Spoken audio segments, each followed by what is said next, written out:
তারা নির্বাচনের অনিয়ম ৩২টি আসনে অনিয়মের অভিযোগ করেছেন। সেই অভিযোগের পরিপ্রেক্ষিতে তারপরে নির্বাচনী পরবর্তী সহিংসতার প্রতিবাদে বিক্ষোভ মিছিল করেছেন আজকে রাজধানীতে।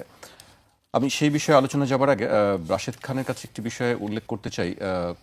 আপনি যেহেতু বিএনপি থেকে নির্বাচিত করেছেন, বিএনপির বিদ্রোহী প্রার্থী ছিল ৭৮টি আসনে, এর মধ্যে ২১টি আসনে জিতেছেন জামায়াত ইসলামীর নেতৃত্বাধীন ১১ দলীয় নির্বাচনী ঐক্যের প্রার্থীরা। আর বিএনপির বিদ্রোহী প্রার্থীরা জয়ী হয়েছেন ৭টি আসনে। সব মিলিয়ে ২৮টি আসনে জয় পরাজয়ে প্রভাব রেখেছেন বিএনপির বিদ্রোহী প্রার্থীরা। বিএনপির বিদ্রোহী প্রার্থীর কারণেই কি আসলে জামায়াতের এই আসন সংখ্যা বেড়েছে? কি মনে করেন আপনি, রাশেদ খান? ধন্যবাদ, সবাইকে শুভেচ্ছা।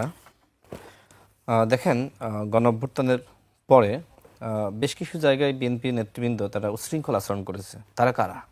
যারা এই যে পরবর্তীতে বিদ্রোহী প্রার্থী হয়েছে, অর্থাৎ বিএনপির সুনামটা এই সকল বিদ্রোহী প্রার্থীরা আগে থেকেই তারা কিন্তু নষ্ট করেছে। অন্যথায় আমি যেটি মনে করি যে বিএনপি ২৮০ আসন পাওয়ার মতন অবস্থায় ছিল, কিন্তু এই বিদ্রোহী প্রার্থীরা তারা বিভিন্ন জায়গায় চাঁদাবাজি করেছে, তাদের লোকজন বিভিন্ন জায়গায় সন্ত্রাসী কর্মযজ্ঞে লিপ্ত হয়েছে এবং তারা নির্বাচিত হওয়ার আগেই মনে করেছে যে আমরা এমপি হয়ে গিয়েছি। সেই এমপিত্বের স্বাদ তারা কিন্তু গণঅভ্যুত্থানের পরেই নিয়েছে। এরপরে যেটি হলো, যখন দল নমিনেশন দেওয়া শুরু করলো, তারা মনে করলো যে আমাদেরকে যে কোনো মূল্যে নির্বাচিত হতেই হবে। সেই জায়গায় তারা জনাব তারেক রহমানকে চ্যালেঞ্জ করে তারা কিন্তু প্রার্থী হয়েছিল। আমি ঝিনাইদহ ৪ থেকে নির্বাচন করেছি, সেখানেও কিন্তু একজন একই ধরনের কর্মযোগ্য। যিনি জয়ী হয়েছেন তিনি ১,০৫,০০০, দ্বিতীয় যিনি ছিলেন তিনি ৭৭,০০০, আপনি ৫৬,০০০। দুটি ভোট ভাগ হয়ে গেছে অনেক। আমি সেটাই বলছি, যিনি বিএনপি থেকে বহিষ্কৃত তিনি এবং আমি যদি আপনি কাউন্ট করেন একসাথে, তাহলে দেখবেন ভোট কিন্তু আমরা বেশি পেয়েছি। এবং এই যে সমন্বয়হীনতা, যে কারণে কিন্তু অনেকে এক ধরনের বিরক্ত হয়ে জামাত ইসলামকে ভোট দিয়ে দিয়েছে। এবং সবথেকে বড় ঘটনা ঘটেছে যেটি আপনি বললেন যে ৭৮টি আসনে সেখানে বিদ্রোহী প্রার্থী। এবং জামাত বা ১১ দলীয় জোট তারা কি করেছে, যেখানে যেখানে এই ধরনের বিদ্রোহী প্রার্থী আছে সেখানে তারা ইনভেস্টমেন্ট বেশি করেছে। সেটা আপনার বিভিন্ন তাদের ব্যবস্থাপনা বেশি জোরালো করা, আর্থিক ব্যবস্থাপনা আরও বেশি শক্তিশালী করা। যেমন ঝিনাইদহ ৪ আসনে যেটি হয়েছে, যেহেতু আপনার দুটি পক্ষ আমরা নির্বাচনে ছিলাম, আমি বিএনপি থেকে এবং বিএনপির বিদ্রোহী, সেখানে আপনার জামাত ইসলামের যিনি প্রার্থী ছিলেন, আপনি এখন পর্যন্ত দেখে আসতে পারেন যে কোথাও আপনি বাদ পাবেন না। প্রত্যেকটা রাস্তাঘাট মরে মরে আমার কাছে মনে হয় যে তিনি শুধু হয়তো ৫ থেকে ৬ কোটি টাকা শুধুমাত্র ব্যানার ফেস্টুন লাগিয়েছেন।